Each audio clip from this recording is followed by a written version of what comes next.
going to take a couple stops and then we'll head into the temp structure. Okay, this is what we call a WRP, weather-resistant panel. So this is what was lacking on that original building, was a weather-resistant barrier.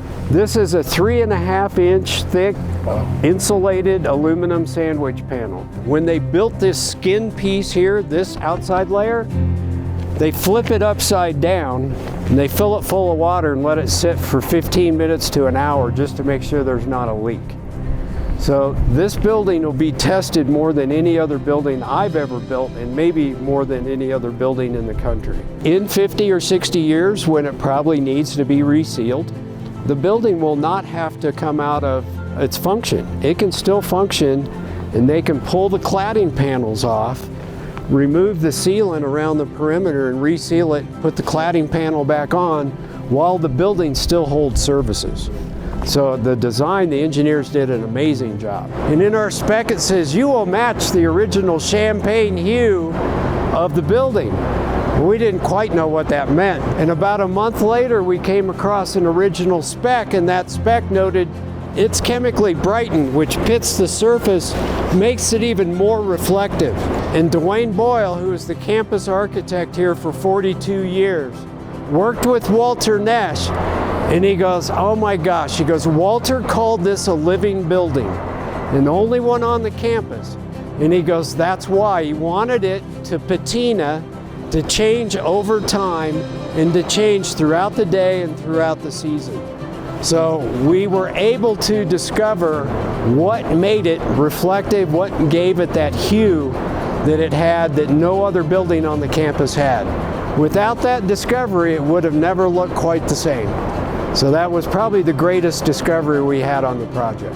What you're seeing now, no one will ever see again. These windows have that same sealant around the edges, and it's larger than the original overtop windows. So there'll be more daylight opening. That's a new acronym for this project, DLO, daylight opening. So it'll be more brilliant when this project is complete.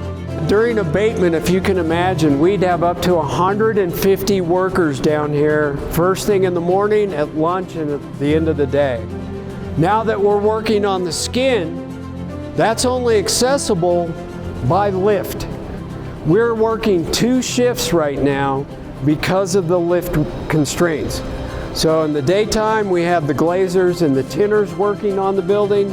At night, the sealant installers are working on the building.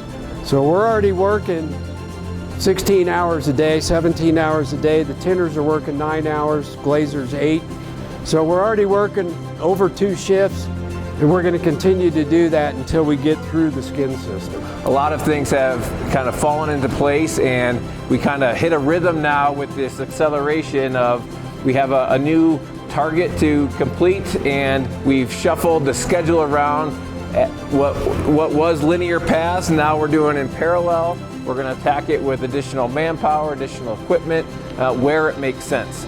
The wood level of scaffolding that's right at the top of the organ frame is level 8 of 14 levels of scaffolding. You can see the first set of original stained glass that was reinstalled just a couple weeks ago. So we modeled the building before we pulled the skin off. That model creates the location for every anchor, every panel, every window. So the guys have a tablet in the lift with them. They've got a robotic total station down on the ground that's telling them where to place that anchor or where to place the window in its position in space. I want to thank the Association of Graduates and their board of directors for coming today. They can see the progress of where the chapel's at, and to see the complexity of the project. It really is a very unique project, and we are honored to be able to do the construction.